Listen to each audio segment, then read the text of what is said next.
শ্রেয়া, আজকে শুক্রবার বন্ধের দিন হওয়ায় প্রার্থী ভোটার আসলে যারা ক্যাম্পাসের বাইরে ঘুরে বেড়ায় পদচারণা করে সেইটি আসলে খানিকটা কম আছে, যার কারণে আমরা সকালবেলা থেকে যেটি আসলে দেখছি যে এখানে যে কয়েকজন প্রার্থী এবং ভোটাররা আছেন তারাই মূলত এখানে যে ঝুপড়িগুলো আছে সেগুলোতে প্রচারণা চালাচ্ছেন।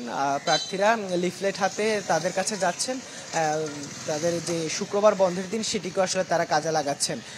তবে জুমার নামাজের পর দুপুরের পর অর্থাৎ হয়তো এই যে প্রার্থীদের যে আনাগোনা, প্রার্থীদের যে প্রচারণা সেটির মাত্রা আরও কিছুটা বাড়ার যে সম্ভাবনা সেটি আছে। আমরা প্রার্থী যারা আছে তাদের বেশ কয়েকজনের সাথে কথা বলেছি, তারা বলছেন তারা আজকে মূলত তারা যে হলগুলো আছে সেই হলগুলোকে কেন্দ্র করে তারা আসলে প্রচারণায় নামবেন। আর এছাড়া আরেকটি বিষয় যেটি বলেন আপনি সিসি ক্যামেরার কথা, সেই সিসি ক্যামেরা নিয়ে তারা কিন্তু আসলে যেটি আসলে সংবাদে দেখছিলেন, তারা কিন্তু বারবার বলছেন যেন যে কোনো ধরনের আসলে ঘটনার প্রেক্ষিতে যেন সমাধান পাওয়া যায় বা অর্থাৎ প্রমাণ থাকে, যে কোনো কিছু যেন মনিটরিং করা যায়, সেজন্য সিসি ক্যামেরার প্রতি তারা জোর দিচ্ছেন।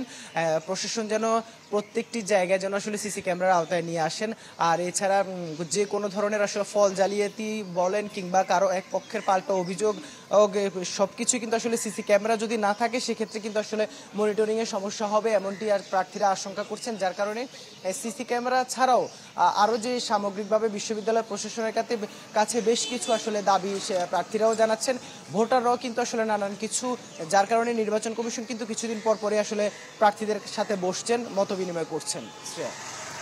চট্টগ্রাম বিশ্ববিদ্যালয় থেকে আমাদের সঙ্গে যুক্ত ছিলেন ইবেন মীর, জানাচ্ছিলেন চাকসু নির্বাচনের প্রচারণার খবর।